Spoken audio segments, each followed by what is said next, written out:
Hello বন্ধুরা, কেমন আছো? আশা করি ভালো আছো। আমিও ভালো আছি। এই দেখো বন্ধুরা, তোমাদের সঙ্গে আজকে আমি শেয়ার করব ডিম বিরিয়ানি।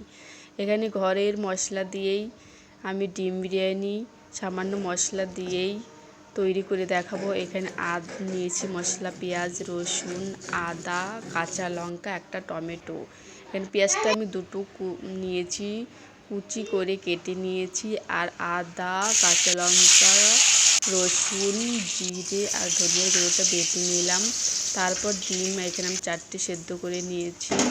সে ডিমগুলোকে ছাড়িয়ে আমি তেল দিয়ে একটু হলুদ দিয়ে ভালো করে ভেজে উঠিয়ে নিলাম। তারপর এখানে দুটো আলু নিয়েছি, আলুটা আমি ভেজে উঠিয়ে নিলাম একটু লাল লাল করে। আর ওই তেলের মধ্যেই আমি ফোড়ন দিয়ে দিচ্ছি।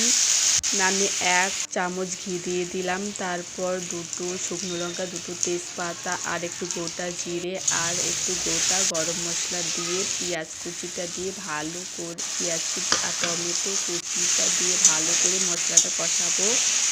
আর ওই বেটে রাখা মশলাটাও দিয়ে দিলাম। এর মধ্যে মশলা ধোয়ার জলটাও দিয়ে দিলাম।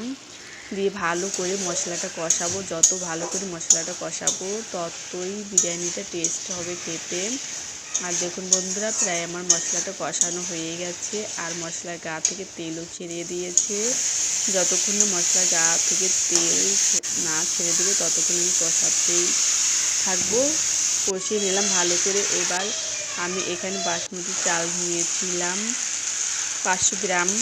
চালটা আমি 3-4 বার ধুয়ে ভালো করে আধা ঘন্টার মতন ভিজিয়ে রেখেছিলাম। তারপর ওই চালটা জল ঝরিয়ে ওই মশলার মধ্যে দিয়ে ভালো করে নাড়াচাড়া করে ভেজে রাখা আলুটাও দিয়ে দিলাম। তারপর কিছুক্ষণ পরে এইভাবে ঢাকনা দিয়ে নাড়াচাড়া করে নেব।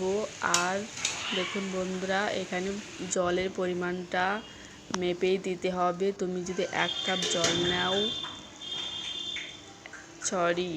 কাপ চাল নাও তাহলে 2 কাপ জল নিতে হবে। আর দেখুন বন্ধুরা, জলটা প্রায় শুকিয়ে আসছে।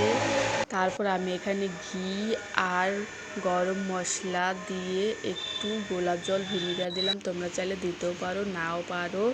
এইভাবে ঝরঝরে একদম বিরিয়ানি তৈরি। আর খেতেও খুবই ভালো লাগে। তোমরা যদি তৈরি না করো, এইভাবে ঝটপট করে তৈরি করে খেতে পারো। আশা করি খুবই ভালো লাগবে।